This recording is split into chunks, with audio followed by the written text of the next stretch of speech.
Hello everyone, welcome back.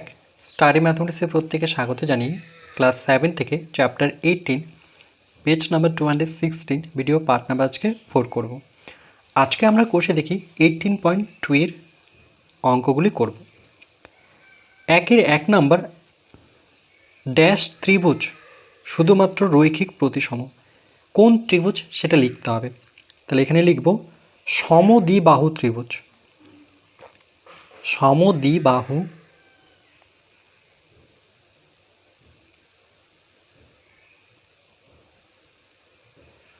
সমদ্বিবাহু ত্রিভুজ শুধুমাত্র রৈখিক প্রতিসম। কেন এটা হয়? এটা ধরে নাও একটি সমদ্বিবাহু ত্রিভুজ যার এই বাহু সমান।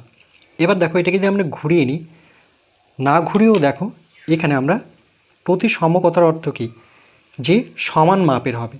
যখন আমরা এই শীর্ষবিন্দু বরাবর এটাকে ভাঁজ করব, দেখো এর পিছন দিক আর এর সামনের দিক দুটো কিন্তু মিলে গেল, কিন্তু বাকিগুলো মিলবে না। দেখো শীর্ষবিন্দু বরাবর যখনই আমরা এটাকে ভাঁজ করব, দেখো বাকিগুলো মিলছে না, অতিরিক্ত অংশ থেকে যাচ্ছে।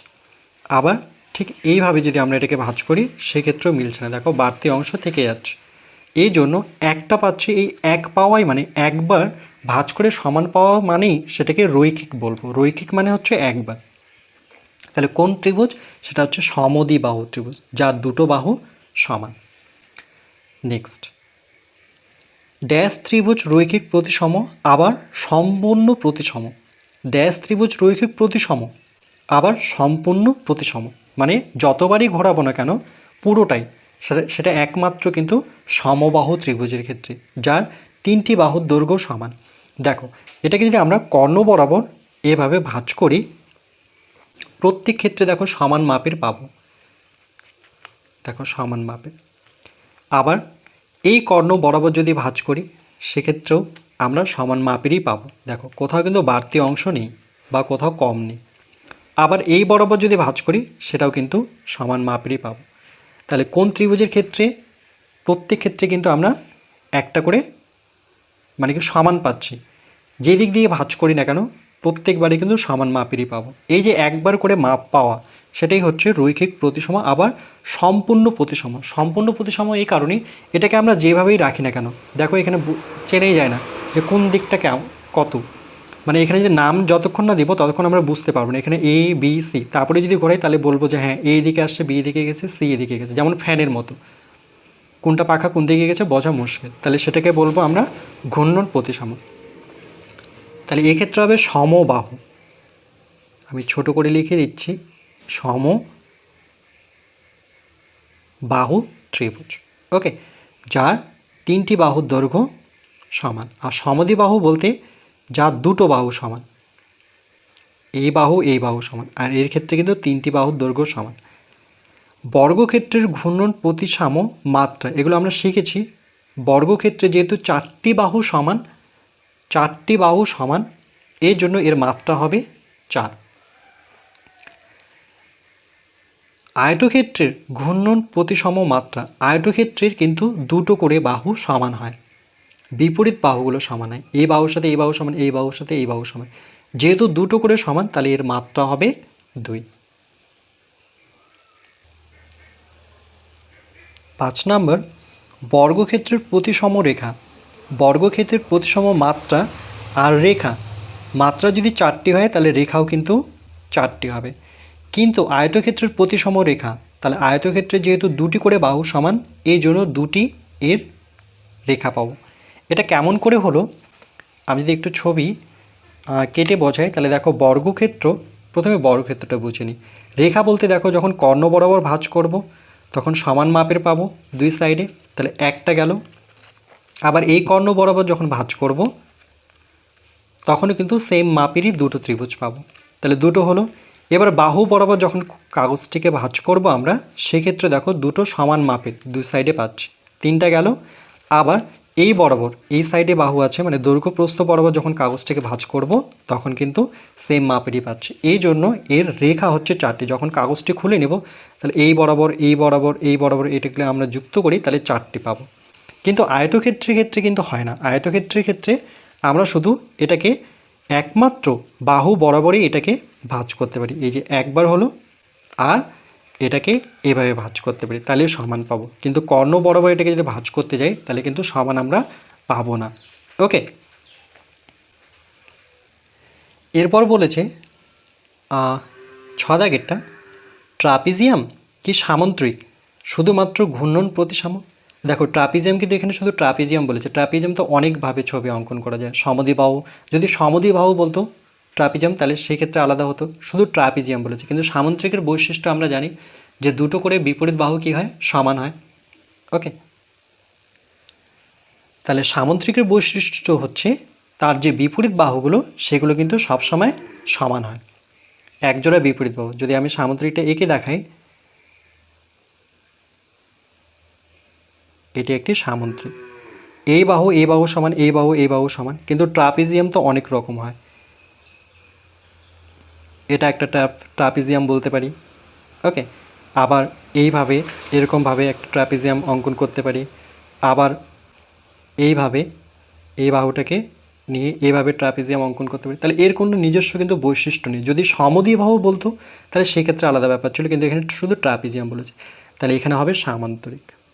সামুদ্রিকের একটি বৈশিষ্ট্য তো জানা আছে, সেটা হচ্ছে বাহুগুলো, বিপরীত বাহুগুলো কী হয়, সমান হয়। তাহলে লিখবো আমরা সামান্তরিক। এরপর পেজ নাম্বার 217-এ কোষে দেখে 18.2 এর 7 দাগের অঙ্কটা করব। বলছে কোন চিত্রের ঘূর্ণন প্রতিসাম্যের কোণ 180 ডিগ্রি হলে চিত্রটির ঘূর্ণন প্রতিসাম্যের মাত্রা ড্যাশটি। এই জন্য পেজ নাম্বার 216-এ অর্থাৎ 216-তে দেখো 180 ডিগ্রি আছে, এরকম সামান্তরিক হতে পারে, আবার কি হতে পারে, আয়তক্ষেত্র হতে পারে, কিন্তু তাদের মাত্রা কটি করে, মাত্রা কিন্তু দুটি করে। তাহলে এখানে মাত্রা হবে দুটি। তাহলে কোন চিত্রে সামান্তরিক, আয়তক্ষেত্র, ঘূর্ণন প্রতিসাম্যের কোণ 180 ডিগ্রি হলে চিত্রটির ঘূর্ণন প্রতিসাম্যের মাত্রা দুটি। কেন আয়তক্ষেত্র আর সামান্তরিকই হলো?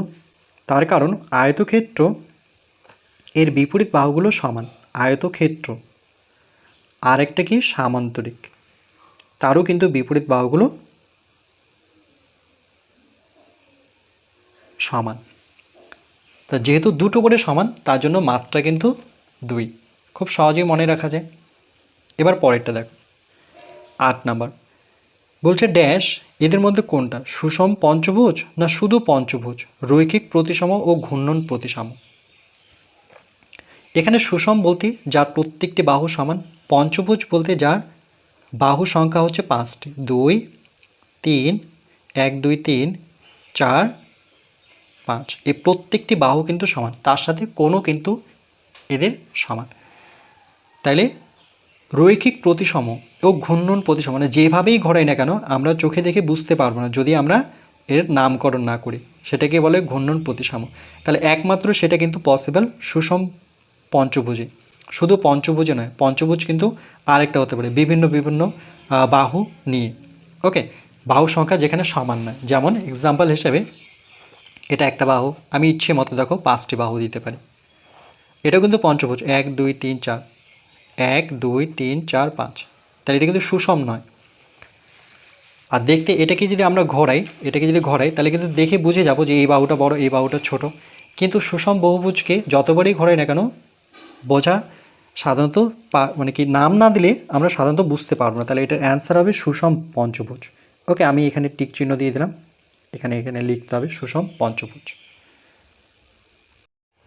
এরপর 9 দাগের অঙ্কটি সুষম ষড়ভুজ। ষড়ভুজ বলতে এখানে 6টি বাহুর কথা বলা হচ্ছে। এখানে ঘূর্ণন প্রতিসাম্য কত ডিগ্রি আর মাত্রা কটি। তাহলে ষড়ভুজ এর কথার অর্থ হচ্ছে 6টি বাহু। দেখো সুষম ষড়ভুজের 1 2 3 4 5 6, তাহলে মাত্রা হবে 6, আর এখানে কোণ হবে 360কে 6 দিয়ে ভাগ করলে 6 6 36, অর্থাৎ কত 60 ডিগ্রি। তাহলে এখানে বসাবো আমরা 60 ডিগ্রি, তো লিখে দেওয়া আছে, আর মাত্রা হচ্ছে 6টি।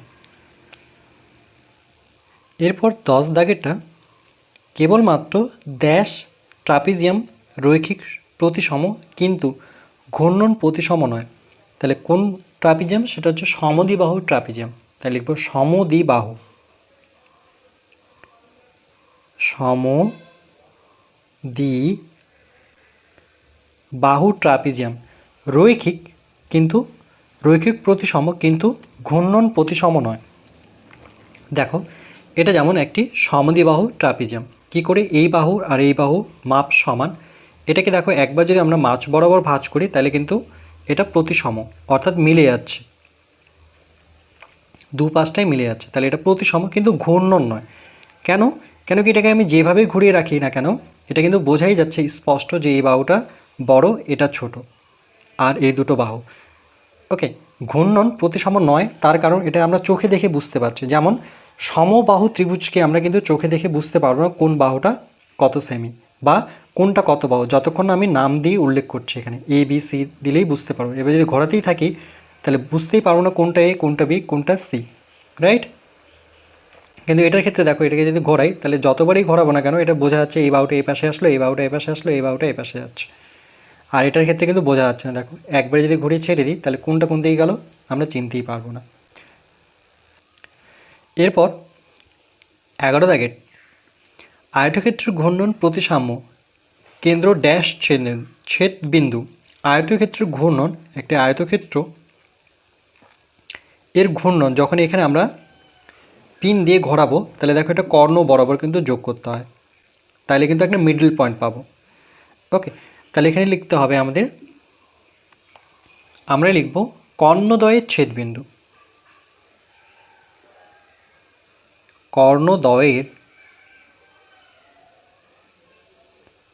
কর্ণদ্বয়ের ছেদবিন্দু।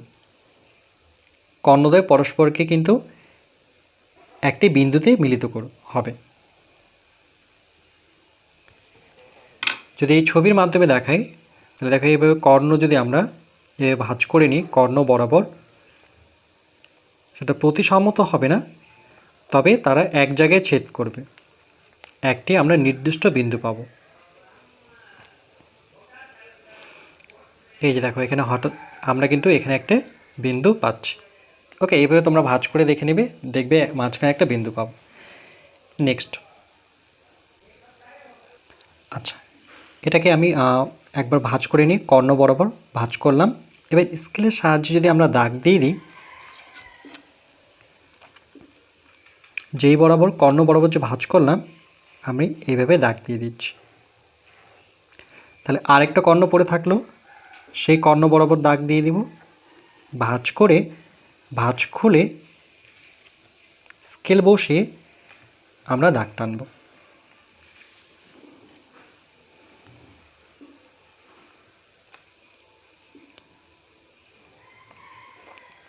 এবার দেখো এই দুটো কর্ণ এক জায়গায় মিলিত হলো, সেটা হচ্ছে কেন্দ্রবিন্দুতে। কর্ণদ্বয়ের ছেদবিন্দু, এটাই হচ্ছে কর্ণদ্বয়ের, কর্ণ দুটো যেখানে ছেদ করলো, তাহলে এখানে আয়তক্ষেত্রের ঘূর্ণন প্রতিসাম্য কেন্দ্রদ্বয়ের ছেদবিন্দু, মানে অর্থাৎ এখানে পিন বসিয়ে যদি আমরা ঘোরাতে থাকি তাহলে কিন্তু এটা ঘুরবে। তাহলে কোথায় পিনটা বসবে? একদম ঠিক কর্ণদ্বয় যেখানে ছেদ করেছে সেখানটায়। নেক্সট 12, সামান্তরিকের ঘূর্ণন প্রতিসাম্য কোণ ড্যাশ ডিগ্রি। সামান্তরিকের ক্ষেত্রে কত ডিগ্রি থাকে? সামান্তরিকের যেহেতু বিপরীত বাহুগুলো সমান, এটা কিন্তু অলরেডি আমরা আলোচনা করেছি, তারপরেও দেখিয়ে দিচ্ছি। সামান্তরিকের বিপরীত বাহু, এই বাহু এই বাহু সমান, এই বাহু এই বাহু সমান, তাহলে তার ক্ষেত্রে যে মাত্রা, ঘূর্ণন প্রতিসাম্যের মাত্রা, সেটা কত? 2। তাহলে এখানে আমরা বসাবো যে সামান্তরিক ঘূর্ণন প্রতিসাম্য কোণ কত ডিগ্রি কোণ করে থাকে। আচ্ছা কোণ চেয়েছে, মাত্রা চাইনি, তাহলে সেটা কত ডিগ্রি? 180 ডিগ্রি। তাহলে আমরা এখানে লিখব 180 ডিগ্রি। এটা 180 ডিগ্রি হয় কেন? এর জন্য একটি সামান্তরিক যদি আমি অঙ্কন করে দেখাই তাহলে বুঝতে পারবে। এটা হচ্ছে একটি সামান্তরিক যার বিপরীত বাহুগুলো সমান, যেমন এটা একটা সামান্তরিক, তার বিপরীত বাহু সমান। এবার দেখো কর্ণ বরাবর যদি আমরা ভাঁজ করে নিই কাগজটিকে, এভাবে কর্ণ বরাবর এটাকে আমরা ভাঁজ করব, কর্ণ বরাবর। তাহলে দেখো কর্ণ বরাবর আমি ভাঁজ করেছি, এটা গেল একটা কর্ণ, আর এই বরাবর ভাঁজ করলে আরেকটা কর্ণ পাবো। এই দুটো কর্ণ যেখানে ছেদ করেছে আমরা স্কেলের সাহায্যে দিয়ে মেপে নিই, স্কেলের সাহায্যে দাগ দিয়ে দিই। এই একটা কর্ণ আর এই একটা কর্ণ কাগজ ভাঁজ করে পেলাম।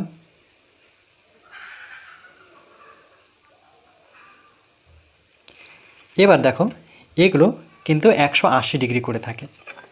কেমন করে? চাঁদার সাহায্যে যদি মেপে দেখো তাহলে দেখো এটা কত ডিগ্রি? 180। আবার এটা যদি মাপি সেটাও কিন্তু 180 ডিগ্রি। ওকে, এই জন্য এখানে বলেছে যে সামুদ্রিকের ঘূর্ণন প্রতিসাম্য কোণ, ঘূর্ণন প্রতিসাম্য। তাহলে কোথায় ঘোরাবো আমরা?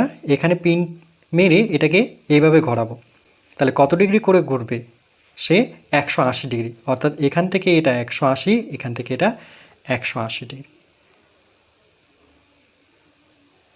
13 দাগেটা দেখো, সমবাহু ত্রিভুজের ঘূর্ণন প্রতিসাম্য কোণ। তাহলে সমবাহু ত্রিভুজের ক্ষেত্রে কত হয়? যেহেতু তিনটি বাহু সমান, তাহলে এখানে 60, এখানে 60, এখানে 60। সমত্রিভুজের কোণগুলো কিন্তু 60 ডিগ্রি করে, আর বাহুগুলো কিন্তু সমান। তাহলে এই ক্ষেত্রে আমরা কি করব? এই তিনটা 60-এর যোগফল কত হবে? 360। ওকে,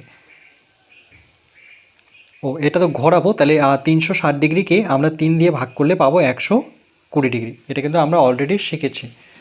এই যে দেখো, সমবাহু ত্রিভুজ এর মধ্যমাগুলির ছেদবিন্দু অর্থাৎ ঠিক মাঝ বরাবর যদি আমরা একবার ঘুরিয়ে নিই, তাহলে যেহেতু একবার ঘোরাবো বৃত্তের মতো করে এইভাবে ঘোরাবো। দেখো এটা সমবাহু ত্রিভুজ, তাহলে কি বৃত্তের মতো করে ঘুরছে, মানে 360 ডিগ্রি কোণ করে ঘুরছে। যেহেতু তিনটি বাহু সমান, তাহলে 3 দিয়ে ভাগ করব, তাহলে পাবো 3 বারং কত? 36, 120 ডিগ্রি। তাহলে কোণ ঘূর্ণন প্রতিসাম্যের কোণ হচ্ছে 120 ডিগ্রি। তাহলে এখানে হবে 120। 14 দাগেরটা দেখো, বর্গক্ষেত্রের ঘূর্ণন প্রতিসাম্য কোণ। বর্গক্ষেত্রের, এবার কিন্তু বর্গক্ষেত্রের ঘূর্ণন প্রতিসাম্য কোণ কিন্তু 90 ডিগ্রি হয়। এই যে দেখো, বর্গক্ষেত্র এর ঘূর্ণন প্রতিসাম্য কোণ 90 ডিগ্রি। কেন? যেহেতু মাত্রা 4, 4টি বাহু সমান, এই জন্য মাত্রা 4। এই 360কে 4 দিয়ে ভাগ করলে আমরা কত পাবো? 90 ডিগ্রি। নেক্সট 15 নম্বর, ড্যাশ রৈখিক প্রতিসম নয় কিন্তু দুই মাত্রার ঘূর্ণন প্রতিসাম্য আছে। দেখো 2 মাত্রার ঘূর্ণন প্রতিসাম্য আছে এরকম কোনটা? 2 মাত্রার ঘূর্ণন প্রতিসাম্য আছে এরকম সামান্তরিক, রাইট?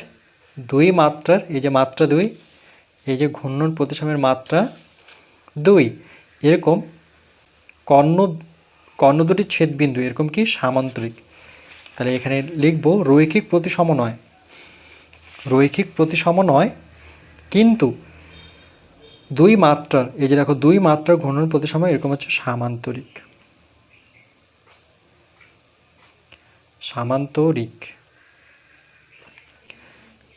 যেমন এই সামান্তরিকটি একটু আগে দেখালাম, এরা কিন্তু প্রতিসাম্য নয়। কারণ আমরা যখন কর্ণ বরাবর যোগ করলাম, মানে কি ভাঁজ করলাম, তখন দেখো এটা বাড়তি, এটা অতিরিক্ত থেকে গেল। যখন এই কর্ণ বরাবর এটাকে ভাঁজ করছি তখনও কিন্তু দেখো মিলছে না, পুরোপুরি কিন্তু মিলছে না। তাহলে প্রতিসাম্য তো নয়, প্রতিসাম্য মানে সবটাই মিলে যাবে। তাহলে কর্ণ বরাবরও মিলছে না, বাহু বরাবর তো আরোই মিলবে না। তাহলে এরকম একটি আছে সামান্তরিক, হচ্ছে রৈখিক প্রতিসম নয়, মানে কোনো দিক থেকে মিলছে না, কিন্তু 2 মাত্রার ঘূর্ণন প্রতিসাম্য আছে। এরপর আমরা 2 দাগেরটা করব। নিচের কোন জ্যামিতিক চিত্র রৈখিক প্রতিসম কিন্তু ঘূর্ণন প্রতিসম নয়? রৈখিক প্রতিসম, ভালো করে লক্ষ্য করো, রৈখিক প্রতিসম কিন্তু ঘূর্ণন প্রতিসম নয়। তাহলে এখানে নাম দেখি, সমবাহু ত্রিভুজ কিন্তু ঘূর্ণন প্রতিসম। কেন কি এটাকে ঘোরাও, বুঝতেই পারবো না কোনটা বাহু কোন দিকে গেল। তারপরে সামান্তরিকও কিন্তু, এটা কিন্তু প্রতিসম নয়, তার কারণ এর কোনো বাহুর মিল পাবো না, কিন্তু এটার ক্ষেত্রে মিল আছে। বৃত্তকে যদি আমরা ঘোরাই তাহলে সেটা কিন্তু ঘূর্ণন প্রতিসম, কারণ কোন দিকটা কোথায় গেল বোঝা যায় না। কিন্তু সমদ্বিবাহু দেখো একমাত্র ত্রিভুজ, যেটা আমি যদি ঘোরাই 10 বারই ঘোরাই না কেন, স্পষ্ট চোখে দেখেই বুঝতে পারবো এই দুটো বাহু সমান, এই দুটো বাহু সমান, বড় এটা কম। দেখো যে দিকটাই রাখি না কেন এই দুটো বাহু সমান অঙ্কের, এটা কম আছে, সমদ্বিবাহু ত্রিভুজ। তাহলে এখানে উত্তর হবে সমদ্বিবাহু, কিন্তু রৈখিক সম তার সাথে। রৈখিক প্রতিসম এই কারণেই যে দেখো এটার প্রতিসম পাচ্ছি একটা আমরা সমান মাপের, তাহলে একবারই যাচ্ছে, আর বাকিগুলো তো মিলবে না। বাকিগুলো যদি আমরা মেলাই তাহলে দেখো কোনো না কোনোভাবে সেটা মিলছে না। তাহলে একমাত্র সমদ্বিবাহু ত্রিভুজই আছে যেটা রৈখিক প্রতিসম কিন্তু ঘূর্ণন প্রতিসম নয়। কেন এটাকে যদি ঘোরাই সেটা কিন্তু চোখেই ধরা পড়ছে, যেটা চোখে ধরা পড়ছে তাহলে সেটা ঘূর্ণন প্রতিসম নয়। রাইট, চলো নেক্সট। নিচের কোন জ্যামিতিক চিত্রের ঘূর্ণন প্রতিসম মাত্রা 2? নিচের কোন জ্যামিতিক চিত্রের ঘূর্ণন প্রতিসম মাত্রা 2 কিন্তু চিত্রটি রৈখিক প্রতিসম নয়? চিত্রটি রৈখিক প্রতিসম নয়, আচ্ছা রৈখিক নয়, তাহলে এরকম কী হবে? রৈখিক নয় বলেছে, তাহলে অপশান দেখে নিই। আয়তক্ষেত্র, সামান্তরিক, না সমদ্বিবাহু ত্রিভুজ, না বৃত্ত? এরকম দেখো একটি ছবি, সেটা হচ্ছে সামান্তরিক, যার মাত্রা হচ্ছে 2, যার ঘূর্ণন প্রতিসমের মাত্রা হচ্ছে 2, সেটা হচ্ছে সামান্তরিক। ঘূর্ণন প্রতিসম মাত্রা 2 কিন্তু ওই চিত্রটি রৈখিক প্রতিসম নয়। রৈখিক প্রতিসম নয় বলতে সামান্তরিক কিন্তু কখনো রৈখিক প্রতিসম হতে পারে না। কেন? কেন কি কর্ণ বরাবর যদি আমরা এটা ভাঁজ করি তবুও মিল পাবো না, এই কর্ণ বরাবর ভাঁজ করলেও মিল পাবো না, আমরা অলরেডি এটা করে নিয়েছি। আরেকবার তবু দেখাচ্ছি, দেখো কর্ণ বরাবর যদি ভাঁজ করি তাহলে দুদিকে সাইড হয়ে গেল, এই বরাবর ভাঁজ করলো দেখো এটা মিলছে না, বাহু বরাবর তো আরোই মিলবে না, তাইলে একমাত্র সেটা হচ্ছে সামান্তরিক। তাহলে উত্তর হবে আমাদের সামান্তরিক is the correct right answer. এরপর আমরা সি দাগেরটা করব। যে সুষম বহুভুজের, সুষম মানে বাহুগুলো সমান কোণগুলো সমান, বহুভুজের ঘূর্ণন প্রতি সাম্য কোণ 60 ডিগ্রি, তার বাহুর সংখ্যা 2টি, 4টি, 6টি না 7টি? এটা দুইভাবে করা যায়। দেখো প্রথমে তো দেখো বাহুর সংখ্যা 60 ডিগ্রি কোণ কোথায় আছে? এই যে দেখো 60 ডিগ্রি কোণ এখানে আছে, তাহলে 60 ডিগ্রি কার ক্ষেত্রে? সুষম ষড়ভুজের ক্ষেত্রে। তাহলে বাহুর সংখ্যা কটি হবে? 6টি। তাহলে এখানে বাহুর সংখ্যা হচ্ছে 6টি। কিন্তু আমরা কি করে করব? এই যে দেখো যেহেতু বলেছে ঘূর্ণন প্রতিসাম্য, তাহলে 360 ডিগ্রি একবার ঘোরাবো, ঘুরিয়ে সেটাকে আমরা 60 দিয়ে ভাগ করব। তাহলে 0 0 কেটে দিয়ে 6 দিয়ে কাটাকাটি করলে 6 6 36, তাহলে আমরা বুঝতে পারছি সেটা হচ্ছে ষড়ভুজ, মানে 6টি বাহু বিশিষ্ট।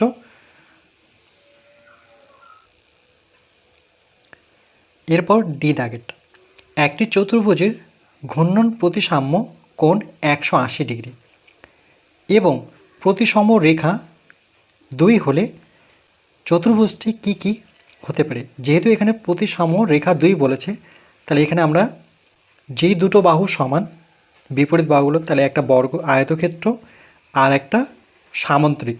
বর্গক্ষেত্র হবে না আর ট্রাপিজিয়ামও হবে না, যেহেতু প্রতিসম রেখা দুটো, মানে দুটো বাহু সমান, আর তার সাথে কিন্তু ঘূর্ণন প্রতিসম হতে হবে।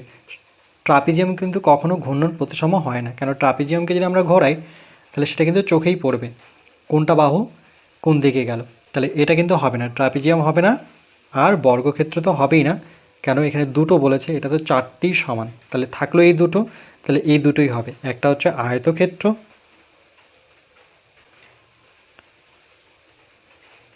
আর একটা হচ্ছে সামান্তরিক। এবার কোশ্চেন কেন এখানে বলছে 180 ডিগ্রি, তাহলে দেখো কর্ণ বরাবর যখন আমরা এটা যোগ করেছি তখন আমি মেপে দেখিয়েছিলাম এটা কত ডিগ্রি কোণ করে থাকে? 180 ডিগ্রি করে। সেটা আয়তক্ষেত্র আর রম্বস দুটোর ক্ষেত্রে কিন্তু একই বৈশিষ্ট্য, কর্ণগুলো 180 ডিগ্রি করেই থাকে দুই সাইডে। যখনই আমরা কর্ণ দুটোকে মানে কর্ণ টেনে যখন মাপযোগ করব চাঁদার সাহায্যে তখন দেখব এটা 180 ডিগ্রি, এটাও 180 ডিগ্রি, এটাও 180 ডিগ্রি, এটাও 180 ডিগ্রি, কিন্তু এর সাথে বৈশিষ্ট্য মিল আছে। দেখো প্রতিসম রেখা, তাহলে এই বাহুর সাথে এই বাহু সমান, সামান্তরিকের বিপরীত বাহু সমান হয়, এই বাহুর সাথে এই বাহু সমান, আয়তক্ষেত্রের বিপরীত বাহু সমান, এই বাহুর সাথে এই বাহু সমান, কিন্তু এরা ঘূর্ণন। দেখো আমি যদি ঘোরাই তাহলে কিন্তু বুঝতেই পারবো না কোন বাহুটা কোন দিকে গেল, কেন কি এটা সমান, এটা সমান। এটার ক্ষেত্রেও দেখো দুটো যেহেতু সমান, তাহলে কোনটা কোন দিকে গেল এটা যদি স্পিডে ঘোরানো যায় তাহলে কিন্তু চোখে পড়বে না। তাহলে এরা কিন্তু ঘূর্ণন প্রতিসাম্য, কিন্তু আচ্ছা ঘূর্ণন প্রতিসাম্য কোনো 180 ডিগ্রি প্রতিসাম্য রেখা হচ্ছে দুটি, সেটা হচ্ছে একটা হচ্ছে আয়তক্ষেত্র আর একটা হচ্ছে সামুদ্রিক, অর্থাৎ এই দুটো ছবি হবে।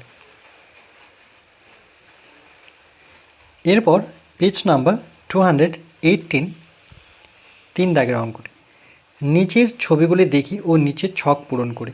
এই ছবিগুলোর ঠিক নিচে দেখো একটি ছক আছে, এটা পূরণ করতে হবে। নম্বর দেওয়া আছে, তাহলে 1 নম্বর ছবি এটা, অর্থাৎ এই ছবিটা। ঘূর্ণন প্রতিসাম্যের কেন্দ্র, ঘূর্ণন প্রতিসাম্যের কেন্দ্র, তাহলে ঘূর্ণন প্রতিসাম্যের কেন্দ্র কি পাবো আমরা, মানে কত ডিগ্রি কোণ করে আছে সেটা লিখতে হবে। কত ডিগ্রি কোণ, ঘূর্ণন প্রতিসাম্যের কোণ আর ঘূর্ণন প্রতিসাম্যের মাত্রা। তাহলে মাত্রাটা তো পাওয়া খুবই সহজ, 1 2 3 4 5 6, তাহলে মাত্রা হচ্ছে 6টি। এবার কোণটা কি করে পাবো দেখো, আমরা জানি এটা যদি এক পাক ঘোরে, পুরো এক পাক যদি ঘোরে তাহলে সেটা 360 ডিগ্রি কোণ করে কিন্তু ঘুরবে।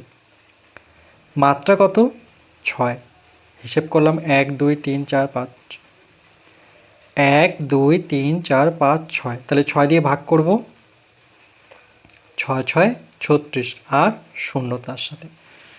তাহলে ঘূর্ণন প্রতিসাম্যের কোণ হচ্ছে 60 ডিগ্রি। এখানে দেখিয়ে দিচ্ছি, ব্যাটার হবে সুবিধা হবে, 360কে 6 দিয়ে ভাগ করলে পরে এটা আসবে 60 ডিগ্রি।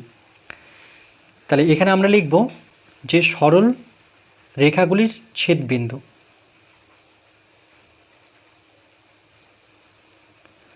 সরল রেখাগুলির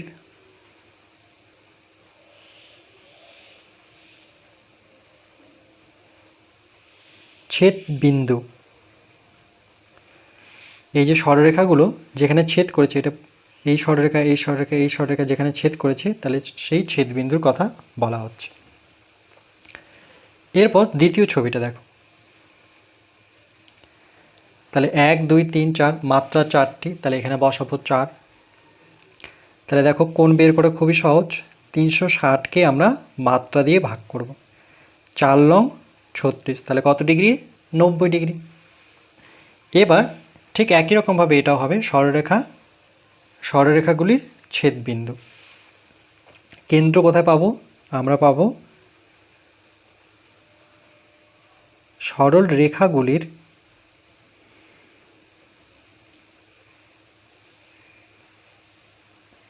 ছেদবিন্দু। এই সরলরেখাগুলো যেখানে ছেদ করবে সেটাই হচ্ছে তার কেন্দ্র, এই সরলরেখাগুলো যেখানে ছেদ করব সেটাই হচ্ছে তার কেন্দ্র। এরপরে তৃতীয় ছবি দেখো, তাহলে মাত্রা কটি হবে, এটা কি প্রথমে আগে দেখতে হবে এটা আয়তাকার কি বর্গাকার, এটা কিন্তু আয়তাকার। দেখো এই বাহু সমান, এই বাহু সমান, তাহলে মাত্রা হবে 2। যেহেতু 4টাই সমান না, 2 কেন হবে, তার কারণ কাগজটি আমরা এইভাবে ভাঁজ করব। দেখো এইভাবে ভাঁজ করব, এটা আয়তাকার একটি কাগজ নিলাম, একটা ভাঁজ পেলাম যেটা মিলে গেল, আর এই বরাবর যদি ভাঁজ করি তাহলে কিন্তু প্রতিসম হয়ে যাচ্ছে, মানে ভাঁজ দুটো সমান হচ্ছে। কর্ণ বরাবর কিন্তু এটা মিলবে না, কর্ণ বরাবর আমরা দেখেছিলাম সেটা মিলে না, এই জন্য এর মাত্রা হবে 2। এক্ষেত্রে কিন্তু বাহু গুনবে না, 1 2 3 4 করে কিন্তু মাত্রা 4 দিতে পারবো না। ওকে, কেন কি এখানে সরলরেখাগুলোর দূরত্ব কিন্তু সমান, এটা যতটুকু আছে এটাও ততটুকু, এটাও ততটুকু, এটাও সেম, এ যতটা মাপ আছে এদিকে সেম মাপ, এটা যতটুকু মাপ আছে এটাও সেম মাপ। যদি 4টাই সমান হয় তাহলে মাত্রা 4, কিন্তু যদি 2টো করে সমান হয় তখন কিন্তু মাত্রা হবে 2। কোণ কত ডিগ্রি হবে, কোণ কিন্তু সেক্ষেত্রে আমরা দেখেছিলাম 180 ডিগ্রি হবে। এটা কিন্তু অনেকবার দেখেছি, তবুও দেখে দিচ্ছি। দেখো আয়তক্ষেত্রের ক্ষেত্রে যে ঘূর্ণন প্রতিসাম্যের কোণ সেটা 180 ডিগ্রি।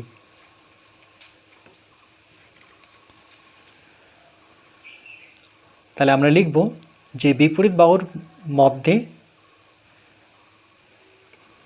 বা কর্ণদ্বয়ের, এটা লিখতে পারি কর্ণদ্বয়ের ছেদবিন্দু হচ্ছে তার কেন্দ্র, লিখব কর্ণদ্বয়ের ছেদবিন্দু।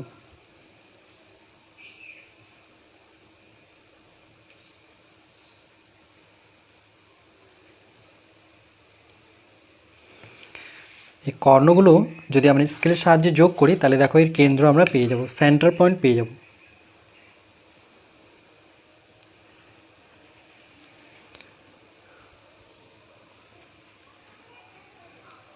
তাহলে এটাই হচ্ছে এর সেন্টার মানে কেন্দ্র।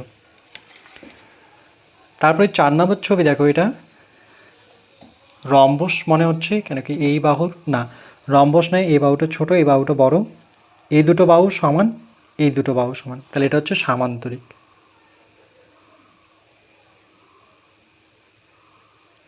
এটা হচ্ছে আয়তক্ষেত্র।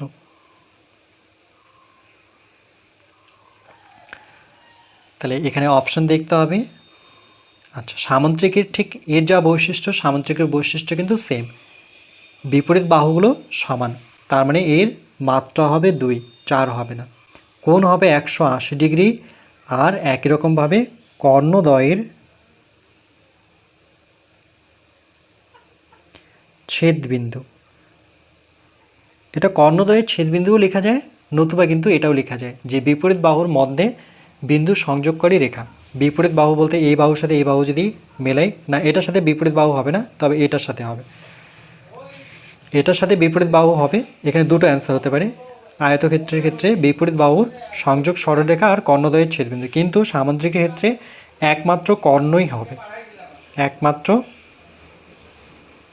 কর্ণই যোগ করলে এর ছেদবিন্দু কেন্দ্রে পাবো, সেন্টারে পাবো।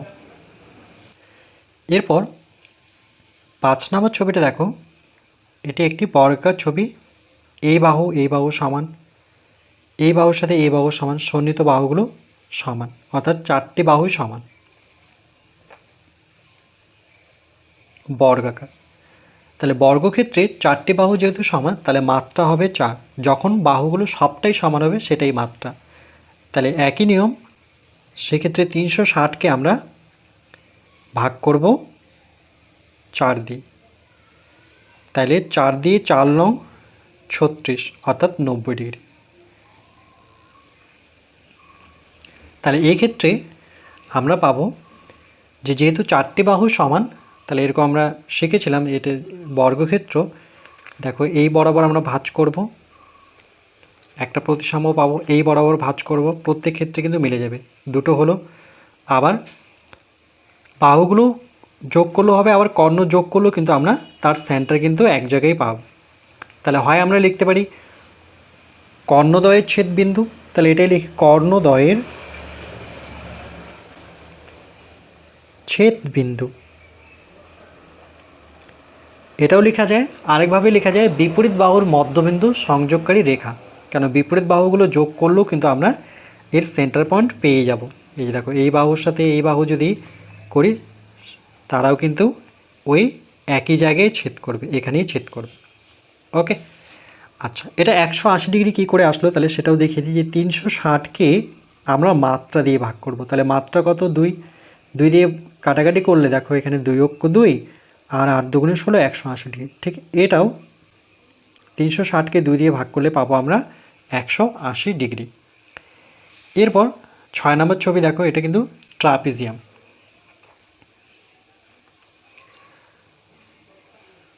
তাহলে এই ট্রাপিজিয়ামের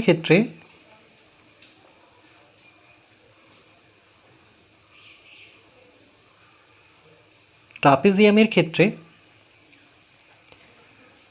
এখানে কিন্তু আমরা কোনো কিছুই পাবো না, কেন কর্ণ কিন্তু পাবো না, এর কর্ণ পাবো কিন্তু সংযোগ করে মিডল পয়েন্ট পাবো না।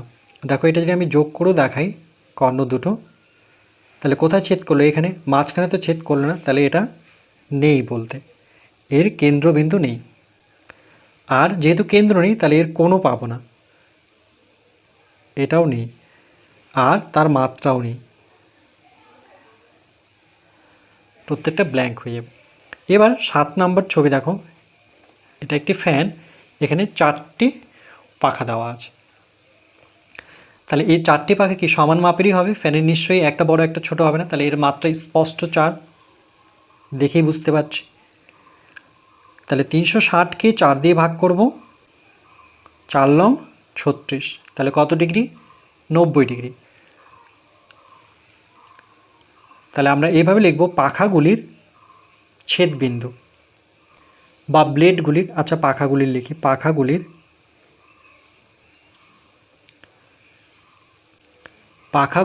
ছেদবিন্দু।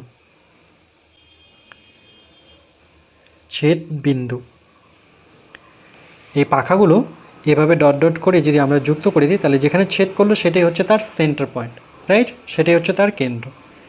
এরপরে 8 নং ছবি, এখানে গুনবো আমরা 1 2 3 4 5 6 7 8 9 9। ওকে, এটা তো অলরেডি নিয়েছি, আরেকবার গুনি 1 2 3 4 5 6 7 8 9। তাহলে এর মাত্রা হচ্ছে 9টি। 360কে আমরা 9 দিয়ে ভাগ করব, তাহলে 4 লং 36, 40 ডিগ্রি। তাহলে দেখো মাত্রাগুলো যখন যোগ করব, আচ্ছা শীর্ষবিন্দু থেকে, আচ্ছা এটা কিভাবে যোগ করব, কেন্দ্রবিন্দু, ওকে এর কেন্দ্রবিন্দুই হবে। যখন বৃত্তটা আঁকবো তাহলে একটা সেন্টার তো নিশ্চয়ই পাবো, তারপরে আমরা মাত্রাগুলো, তাহলে এর ডাইরেক্ট লিখবো এটা কেন্দ্রবিন্দু। লাস্ট দেখো এখানে একটা স্টার দেখতে পাচ্ছি, তাহলে এর মাত্রা গুণি 1 2 3 4 5 6, তাহলে মাত্রা হচ্ছে 6টি। 360কে 6 দিয়ে ভাগ করব, 6 6 36, তাহলে কত ডিগ্রি পেলাম, 60 ডিগ্রি।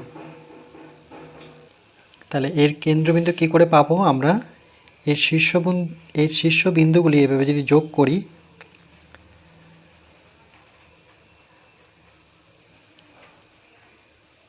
তাহলে দেখো শীর্ষবিন্দুগুলো যোগফলই হচ্ছে তার কেন্দ্র।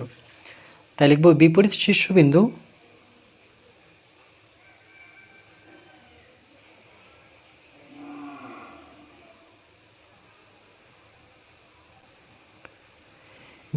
শীর্ষবিন্দু সংযোগকারী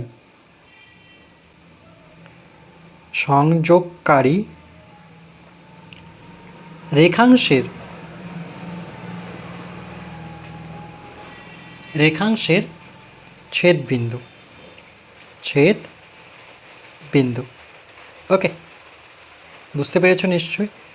আর এখানে কিন্তু সেটা হচ্ছে না, দেখো এর সাথে এটা যুক্ত করতে হচ্ছে, এর সাথে এটা যুক্ত করতে হচ্ছে, এর সাথে এটা যুক্ত করতে হচ্ছে, এর সাথে এটা যুক্ত হচ্ছে। ওকে, এই বরাবর, তখন কিন্তু সেন্টার পাবো এটার ক্ষেত্রে। তাহলে শীর্ষবিন্দু থেকে কী লিখবো, আচ্ছা এর জন্য এটা কেন্দ্রই রেখে দেব।